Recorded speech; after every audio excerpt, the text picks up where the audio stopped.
მარტი ყოველთვის გამორჩეულია თავისი ენერგიებით, მაგრამ ახლა განსაკუთრებით დაგხუნძლა თავისი ემოციური განწყობებით, დაბნელებების თერეფანი აღმოჩნდა ისეთი უცნაური მოვლენებით ახსავსა, როგორც მსოფლიოს გარდაქმნას იწყებს. მათ შორის საქართველოში დიდ ცვლილებებს. შეიძლება ითქვას, რომ რადიკალური ცვლილებების პერიოდი მოვიდა.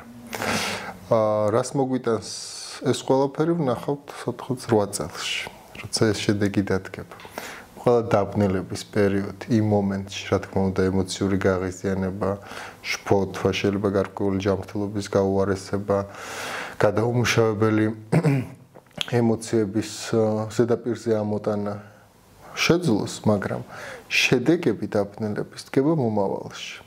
ეს ის მომენტია ხოლმე, ეს რატომ ჭირს რო არიცი, არ გახსოვს, მაგრამ იქ სადღაც წარსულში რო იყო ჩადებული ამ ყველაფრის ბირთვი.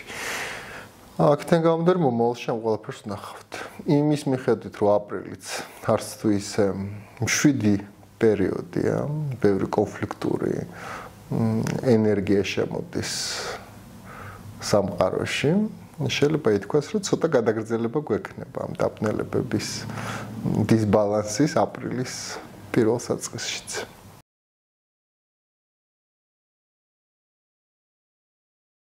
პირველ რიგში ეს რატომაც ხდება, სამყაროს ჭირდება. არის ერთგვარი განახლება, ტრანსფორმაციის მომენტი, როცა სამყარო თვითონ ნეგატივს აბინავებს, ყრის, ათავისუფლებს და რაღაც ახალ ენერგეტიკულ ციკლს იწყებს. თუ ჩვენ სამყაროს აუყვებით, მაშინ ყველაფერი კარგად იქნება. თუ მისებრ განახლებას, აი ამ ემოციურ ავსებას, წარსულის სწორად განლაგებას, იმ ემოციების გადამუშავებას, რომელიც რთული იყო ჩვენთან, ღირებულებები, ფასეულობები, წარმოდგენები სამყაროს შესახებ თუ ზოგადად ჩვენი ცხოვრების შესახებ გადაფორმირდება, ტრანსფორმირდება და იმ რეალობას მოერგება, რაც ეხლა გვაქვს, ანუ განვითარდებით, ხო, ადეკვატურები გავხდებით სამყაროსთან ურთიერთობაში, მაშინ ყველაფერი კარგად არის. ზოგადად დაიწყო რა გაზაფხული, მოხდა დაბნელებების თერეფანი და გადაგვიყვანა ცივი პერიოდიდან თბილ პერიოდში და აი ამას გეუბნება სამყარო, რომ მზად ხარ უკვე დაიწყო ახალ ენერგიებში ცხოვრება. ცუდი ეს არ არის, აუცილებელი და საჭიროა. თუ არის დაბნელება, ეს არის ქვეცნობიერთან მუშაობა, ქვეცნობიერი იწყებს გააქტიურებას და დაბნელების პროცესი როგორია, ხო, როცა ეს ენერგია კოლოსალურად შიგნით ფეთქდება და იწყებს ზედაპირზე რაღაცების გამოტანას. მზის დაბნელება ცნობიერებას, ასე ვთქვათ, შველის და მე როგორც ადამიანი პიროვნება, ჩემი აზრები, ფიქრები, განცდები, ის ყველაფერი, რასაც ვაკეთებ, აი ამის ტრანსფორმაციას ახერხებს და კითხვას გისვავს, რაც ჩვენთვის მნიშვნელოვანი იყო წარსულში, კიდევ მნიშვნელოვანია, ის რასაც აკეთებდი, კიდევ გააგრძელებ, ის რისთვისაც იბრძოდი, ისე ვიბრძოლებ, თუ ეს ყველაფერი ცრუ და არასაჭირო იყო.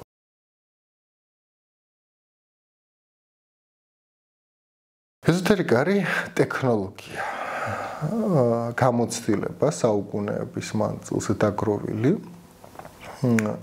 იმ გამარჯვების, ან მოდეს დავარქვათ, იმ შედეგების მიღწევის მეთოდიკა, რომელიც ჩვენ წინაპრებს ჰქონდა. მაგალითად, თქვენ გაქვთ რაღაც სურვილი, მიაღწიეთ და აისრულეთ ეს სურვილი და თქვენ უკვე აზიარებთ ან იმახსოვრებთ აი ამ გეგმას, მეთოდიკას, თუ როგორ უნდა შეძლო ეს ყველაფერი, ხო? ეზოთერიკა არის ესეთი კანონებით, მცნებებით ფორმირებული მეცნიერება, რომელიც ამბობს, რომ იმისთვის, რომ შენ აი ამ კონკრეტულს მიაღწიო, რა უნარები, რა თვისებები, რა განწყობა, რა სამოსი, რა მოქმედებები გჭირდება. შესაბამისად, ვინც ეს იცის, შეუძლია მართოს რეალობა, ანუ მოირგოს საკუთარ თავზე, რეალობა გახდეს თავის უფალი, საკუთარი ცხოვრება თვითონ მართოს. კლასიკური ამგაგებით, როგორც საიდუმლო ცოდნა, ის რაც ხა სიტყვა ესთერიკის განმარტება, ამაზე ჩვენ არ ვსაუბრობთ, უბრალოდ რას უნდა ელოდონ ჩვენი მაყურებელი და მსმენელი ესთერიკისგან. ყველა ის წესი არის ეს ინფორმაცია, რომელიც ისე გააქტიურდა ბოლო პერიოდის მანძილზე საზოგადოებაში, ეს არის ნუმეროლოგია, ტაროლოგია, ასტროლოგია, სხვა ასეთი მანტიკურ საინფორმაციო საშუალებები, ხო? ეს არის იმისთვის, რომ ადამიანი კიდევ ერთხელ დაფიქრდეს საკუთარ თავზე, დაფიქრდეს იმაზე, რას აკეთებს, მიიღოს დახმარება საჭირო მომენტში. ძალიან ბევრი ჩემი მეგობარი ამბობს, რომ აი სადღაც თუნდაც მაგალითად სოციალურ პლატფორმაზე ისეთი მინიშნება მივიღე, რომ ამის შემდეგ სწორი მოქმედებით ჩემი ცხოვრება შევცვალე. ამიტომ ესთერიკა ყოველთვის იყო ადამიანების მხარდამჭერი, აი ძველად ყველაზე საინტერესო მომენტი რომ გავიხსენოთ, ეს არის უძველესი საზოგადოება, მათ შორის ფორმირებული ქურუმი, რომელიც იღებდა თავის ხალხზე, კონკრეტულ ჯგუფზე პასუხისმგებლობას და შესაბამისად მისი მთავარი დანიშნულება იყო ის, რომ გადაერჩინა, სწორად წაიყვანა, თუ შიმშილი იყო, მოემზადებინა, თუ სიკვდილი იყო, გადაერჩინა ადამიანები, ანუ წინასწარ მოემზადებინა თავისი ხალხი, თავისი ერი იმისთვის, რომ მინიმუმ გადარჩენილიყვნენ. ამიტომაც ეს ქურუმთა ცოდნა, რაც ჩვენ გვაქვს, ეს არის ყოველთვის, როცა იცვლება საზოგადოება, ვემზადებით რაღაც უარესისთვის ან უკეთესისთვის, ადამიანები გადავარჩინოთ, რომ აი ამ ყველაფერმა მინიმალური მსხვერპლი გამოიწვიოს. დღეს მსოფლიოში ესთერიკა იმიტომ არის ესეთი აქტიური, რომ როცა რაღაცები იცვლება გლობალურ მასშტაბში, ყველას უკვე აქვს ინფორმაციული მომენტი, რომ ფსიქოლოგიურად ყველაზე ცოტა არ შეიშალოს.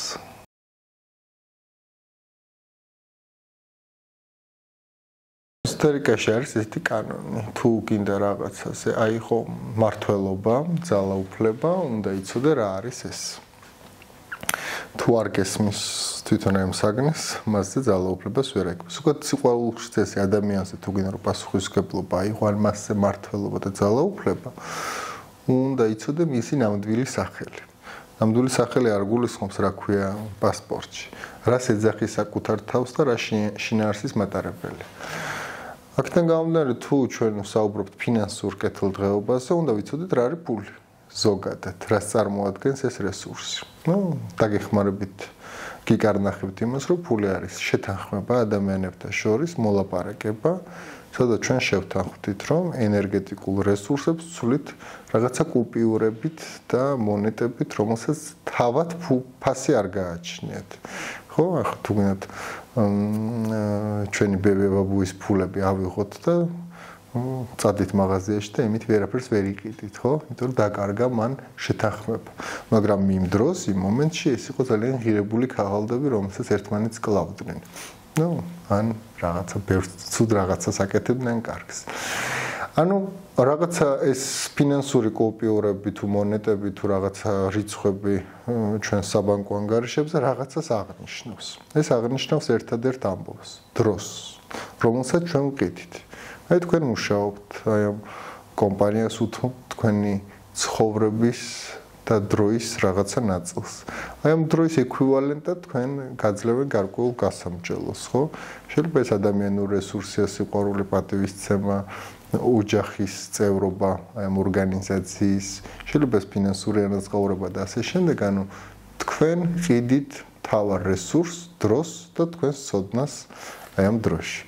შესაბამისად, თქვენ იღებთ იმას, რაც აქვს ამ კომპანიას, ხო? ასევე მის რესურსს, რომელიც თქვენ გჭირდებათ. თუ ჩვენ განვიხილავთ ამას, რომ დროის მართვას თუ ჩვენ სწორად შევძლებთ, ფინანსებს აუცილებლად სწორად გამოვიმუშავებთ, ეს არის პირველი ეზოტერიული კანონი. დრო არ უნდა იყოს წართმეული. აი პარტნიორულ ურთიერთობის შექმნა სჭირდება დრო. როცა ამას დროს მოვაკლებთ, იქ ჩდება პრობლემა, რომ ჩემ პარტნიორი დროს არ მithობს, ჩემთვის ყურადღება, ჩემთვის რო არა ყურადღებას არ მაქცევს, უინტერესო ხვდები და ურთიერთობა ინგრევა. ისევე ფინანსური კეთილდღეობას, თუ შენ აი ამის გამომუშავებას, აი ამის მიღებას, დასაწყობებას, განვითარებას დროს არ უთმობ შენი ცხოვრების და მარტო იმაზე ფიქრობ, რა კარგი იქნებოდა ორსართულიან კეთილმოწყობილ სახლში ცხოვრება, შესაბამისად შენი ოცნებები საკმარისი არ არის. რიტუალური მოქმედება ყოველთვის პროფესიონალური კუთხით მიმართულია იქით, რომ ადამიანში აღუძრათ ისეთი უნარი, რომელიც მას დაეხმარება ფინანსური კეთილდღეობის გამომუშავებაში. მაგალითად, უნარი მოხდეს სწორ ადგილას, სწორ დროს და მიიღოს ის შემოთავაზება, რაც მისთვის, ასე ვთქვათ, საჭიროა. რა თქმა უნდა, წარმოდგენაში არსებობს ის ფიქრები, რომ ეზოთერიკა არის ის სფერო, რომელიც თქვენს მაგივრად გადაიხდის ვალებს, ოღონდ თქვენ აიღეთ კრედიტები, თქვენს მაგივრად ჩადებს საფულეში ფულს ან დარიცხავს საბანკო ანგარიშებზე კონკრეტულ რაოდენობის თანხას, ეს რა თქმა უნდა ესე არ არის. ჯერ ეზოთერიკოსი იზრუნებს საკუთარ თავს, სანამ სხვას ჩაუდებს, ხო, ჯიბეში ამ თანხას. აქედან გამომდინარე, სწორი მოლოდინების შექმნა აუცილებელია. რიტუალები, რომელიც არსებობს ჩვენ სივრცეში და არაერთი, ყოველთვის მთავარი პრობლემა არის ის, რომ დაუბანელი, გაუწმენდავი ენერგეტიკული ნეგატივისგან, აი ამ სიბინძურისგან, რომელიც ზოგადად ადამიანს ხელს უშლის წარმატების მიღწევაში, აი ამ ყველაფერთან ერთად იწყებენ ფინანსური რიტუალების ჩატარებას, რაც რა თქმა უნდა არ მოქმედებს. იმიტომ რომ თუ ენერგია არ არის სუფთა, თუ ენერგია არ მოძრაობს სწორად, მაშინ ეს დადებითი კოდები როგორც ორგანიზმს რომ რაღაც კონკრეტული ვიტამინები შეუყვანო, ხო, ჯერ მიდის რომ ზოგადი რესურსი აავსოს, ხო, რაღაც შეავსოს ის მინიმალური აუცილებლობა, რაც საჭიროა და მერე იწყებს სრუნავს უკვე იმ კონკრეტულ ორგანოზე, რასაც ეს ვიტამინი აკლდა. ასევე ფინანსური რიტუალებს მე ხშირად ვატარებ, ჩემთვის ყოველთვიურად, იმიტომ რომ აი ეს უნდა იყოს მუდმივი ესეთი მოკაჩვა, აი ამ კეთილდღეობის მოკაჩვა. ანუ ეს არ არის ისეთი სფერო, ისეთი ვალუტა, რომელსაც ერთხელ მოკაჩავ და 10 წელი მერე შეგიძლია დაივიწყო. იმიტომ რომ ფინანსური აი 100 ლარის კიდევ უნარიანობა ყოველთვიურად იცვლება. შესაძლოა ჩვენ ყოველთვიურად და გაიმყარო ის კიდევ უნარიანობა, რომელიც ჩვენ გჭირდება, თუ აქამდე 100 ლარი გჭირდება და ხა 120 გჭირდება. მე 200 და ასე შემდეგ. პატარა რიტუალებს გასწავლით, რასაც არავის, ასე ვთქვათ, შეცდომაში არ შეიყვანს, ვერავის ვერ დააზიანებს, თუ სარგებლოს არ მოუტანს. პირველი რიგში რას ვაკეთებთ? ეს არის დასუფთავება ჩვენი საცხოვრებელი ადგილის. ხო, შემოსასვლელი კარის, ღურბლი, ყველა ამრეკლავი, ასე ვთქვათ, ნივთები შეიძლება ეს იყოს სარკე, ფანჯრები, ასე შემდეგ, აუცილებლად მოწესრიგება ჩვენი ტანსაცმელი, ანუ წესრიგი. მეორე, გადაიკითხეთ და გადაათვალიერეთ ამ შემთხვევაში თქვენი ტელეფონში არსებული ჩატი, ხო, ან მონაწერები მეილზე, არასაჭირო ადამიანები წავშალოთ. ეს ინფორმაციული ნეგატივია. პასუხგაუცემელი საკითხები დავხუროთ, მივიყვანოთ ბოლომდე. ანუ როცა ეს მცირე გამბანას სახლის მოწესრიგებას მოვახერხებთ, შემდეგ უკვე საკუთარ თავზე გადავდივართ, მინიმუმ ის რომ სარკეში ჩავეხედებით და ვიტყვით რომ ცუდი ბიჭი არ ახარ, ცუდი გოგო არ ახარ, მოგწონ საკუთარი თავი, მისაღებია შენთვის. აი ამ ყველაფრის შემდეგ, მცირე манипуляციების შემდეგ უკვე იწყება ფინანსური რიტუალები. პირველ რიგში, სახლში აუცილებელია შეიქმნას ფინანსური ენერგიის, ესე ვთქვათ, წყარო, საიდანაც სივრცეში გავრცელდება. შეიძლება იყოს თასი, სადაც მონეტებს ჩაუყრით და მუდმივად იქნება სადღაც განთავსებული. შეიძლება იყოს ყვავილები, სადაც ფულის კუპიურებია ჩამოკიდებული, რომ ეს ხე იზრდება, ენერგიას აფრქვევს და ფულის ენერგიითაც ივსება სახლი. შეიძლება ეს იყოს მაგიდა, სადაც სუფრის ქვემოთ გვიდევს მაგალითად კონკრეტული კუპიურები 5 ლარიანი, 10 ლარიანი და ასე შემდეგ, რომ შენ მაგიდაზე მუდმივად ფინანსური ენერგია ფიქსირდებოდეს. ეს უკავშირდება ჩვენს, ასე ვთქვათ, სწორ კარგ დღეებში შეცვლას მაგალითად აი თუნდაც საძინებელში, ხო? შეგვიძლია ჭაღზე დავკიდოთ რამოდენიმე ფულის კუპიურა, რომ გწვიოდეს ხოლმე, რომ გავიღვიძებთ, შევხედავთ, დავაფიქსირებთ, რომ ფული გვაქვს. ეს იმისთვის, რომ სიტყვა ფული არ მაქვს აიგრძალოს. და ამას მნიშვნელობა არ აქვს, 5 თეთრიანი დევს, 1 თეთრიანი დევს, თუ 500 ლარიანი დევს, თუ ევროიანი. თავარი არის ის, რომ ყოველთვის შენ სახლში, შენ საცხოვრებელში ფინანსური კეთილდღეობა არის. და არც არ მიდის. მეორე, ეს არის უკვე მე რაც მეხება პირადად, რომ გავიხსნა და წარიმართოს ჩემი ცხოვრება სწორად. ვიწყებ უკვე საკუთარი თავიდან იმის მოშორებას, რაც დამაბრკოლებელი იყო, რაც ხელს მიშლი და ამოვიღებ სიტყვებს. ხო, მე არასდროს არაფერი არ გავამდის, ბევრი მცდელობის და მიუხედავად თუ სხვას 2 საათი ჭირდება, მე 10 წელი მჭირდება რომ რაღაც შედეგი მივიღო. ანუ ცნობიერებაში აი ამ ფრაზებს ამოვყრი და ვიტყვი რომ ამას აღარ ვიტყვი. მე ყველაფერი გავამდის, მე ყველაფერი შემიძლია, ფული მოდის, ჩემი დახარჯული დრო და ენერგია მაძლევს ეკვივალენტ სიკეთეს. და აუცილებელი არის რაღაცა თილისმა ატაროთ იმისთვის, რომ ფინანსური კეთილდღეობა მოისდოთ. აი მაგალითად აიღებთ რამე ნებისმიერ სამაჯურს, ქვას, თილისმას, რომელიც თქვენ გიკეთიათ, ჯვარით შეიძლება ამ შემთხვევაში და იტყვით, რომ აი შენ ჩემო მეგობარო, რომელიც ჩემს ხელს განთავსდები, იყავი ჩემი მაგნიტი, იყავი წყარო, რომ სწორ ადგილას, სწორ დროს მოხვდე, რომ ჩემი დახარჯული დრო არ დაიკარგოს, არამედ ფინანსურ კეთილდღეობაში ასე ვთქვათ, გარდაიქმნას, მაცხოვრე კეთილდღეობაში და ბედნიერებაში. ყოველდღიურად ამ ერთ და იგივე ნივთზე აი ეს ფრაზა, ეს კოდი გაუშვით და ატარეთ. ნახავთ რომ ყოველდღიურად სადღაც ეს 40 დღის განმავლობაში 59 დღე უკეთესი იქნება ყოველდღე რა ეს თქვენი სიტყვებით დაიმუხდება ეს თილისმა ძლიერი გახდება ან ჩემთან მოდით და ერთ დღეში გაიკეთებთ იგივეს აი ეს ყველაზე მინიმალური თუმცა ჩვენ ისე ვთქვათ ის რომ ფინანსურ კეთილდღეობას ჭირდება გზები რომ თქვენამდე მოვიდეს ხო მარტო ჩაფიქრება არ არის საჭირო კი არსებობს ეგეთი ტექნოლოგიები რომ თქვენ არაფერი არ აკეთოთ და ფული მაინც მოვა თქვენთან ესოთერიკაში და მაგიაში არის ესეთი შესაძლებლობა რომ მინუსიდან შეიძლება მილიონერი გახდე მაგრამ მასეც თავისი მსხვერპლი აქვს და ესეც რაღაც 5 წელი გაგრძელდება და მე ონკოლოგია ყველაზე მცირე დაავადებაა რაც შეიძლება დაემართოს ადამიანს. მაგრამ არსებობს რა თქმა უნდა. თუ მე არ გვენანება ჩვენ თავი, ეხლა შეგვიძლია ბედნიერებიც ვიყოთ.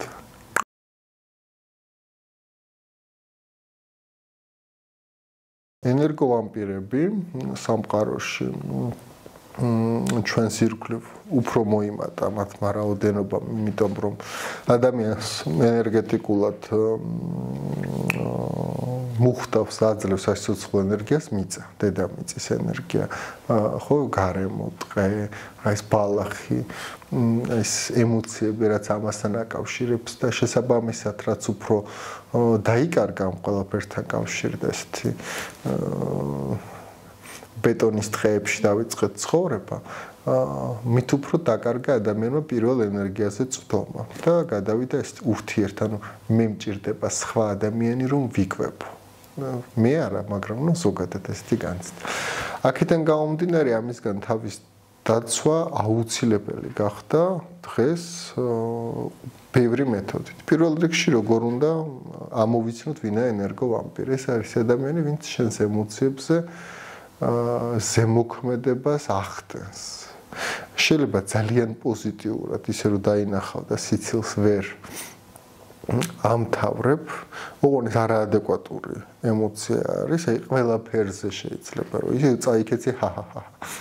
ხავა გადაისხი ჰოჰოჰო და რაღაც. ეს ენერგოვამპირიზმის ერთ-ერთი ისა რა ქვია, მიმართულება.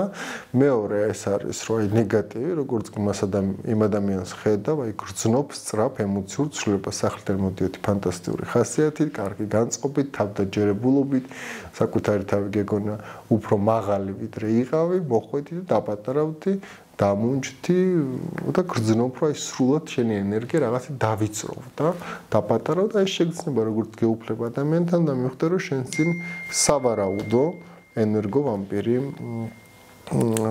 ზის რომელიც შენი სასიცოცხლო ენერგიით იკვებება. პირველ რიგში რაც ყველაზე კარგი რჩევა ეს არის რომ მოუყევით ამ ადამიანებს ყველაფერი რაც გიჭირთ. თუ ენერგიის ჭამა უნდათ დავაკმაყოფილოთ და იყოს ჩვენი გამანეიტრალებელი ცუდისგან. მოუყევით რაც გიჭირთ, რისგანაც გინდათ რომ განთავისუფლდეთ. უთხარით ყველაფერი რაც პრობლემატურია თქვენთვის. ისინი ხო ენერგიას ჭამენ და ამ ცუდ შეჭამენ, ანუ ბუნებრივი გაწმენდა. ეს ერთი მეთოდი. მეორე რაც შეეხება, რა თქმა უნდა, თუ ეს ინტენსიური ხასიათის არის, ვიპოვოთ თვითონ რა აკარგინებს კონტროლს. სიტყვა. რა მოქმედება ეს თუ ჩვენ სამსახურში ყავს ასეთი ადამიანი, ყოველდღიური შეხება გვიწევს ან საცხოვრებელ სახლში, იქნება ყოველწლიეთი ფრაზა, რაც ამ ადამიანს აჩერებს, ან წყობიდან გამოყავს, ამ ენერგეტიკულ კვებას აჩერებინებს, როცა მიხვდებით, რომ უკვე ძალიან ბევრს ჩამს, ჩაურთოთ ეს სიტყვა. რაც შეეხება ესოთერიულ სამყაროში, არის სპეციალური დაცვები, თილისმები, რომელიც მსგავსი ენერგეტიკული ზემოქმედებებისგან ადამიანს იცავს, მაგრამ ჩვენ თვითონ ამის დამზადება რომ მოვახერხოთ ძალიან რთულია და ამიტომ აქ პროფესიონალი აუცილებელი. მარტივი პატარა სარკეები შეგვიძლია დავდოთ სამუშაო მაგიდაზე, ვატაროთ ქინძის თავი, წითელი ასე ვთქვათ, სამაჯურიან ლენტი, რომ ყურადღების გადატანა მოხდეს ნეგატიური აი ამ სამაჯურზე. შეგვიძლია აი ეს ფსალმუნის პრინციპი ავიღოთ, რომ 90 ფსალმუნი პატარა ქსოვილში ჩაკერებული ვატაროთ, ასე ვთქვათ, სათმე ის ადგილსაც არ გამოჩნდება, მაგრამ მაინც ესეთი სერიოზული თავდასხმებისგან ენერგეტიკული ჰიგიენა, დაცვა, სიგნალიზაცია მოიცავს პროფესიონალის ჩართულობას.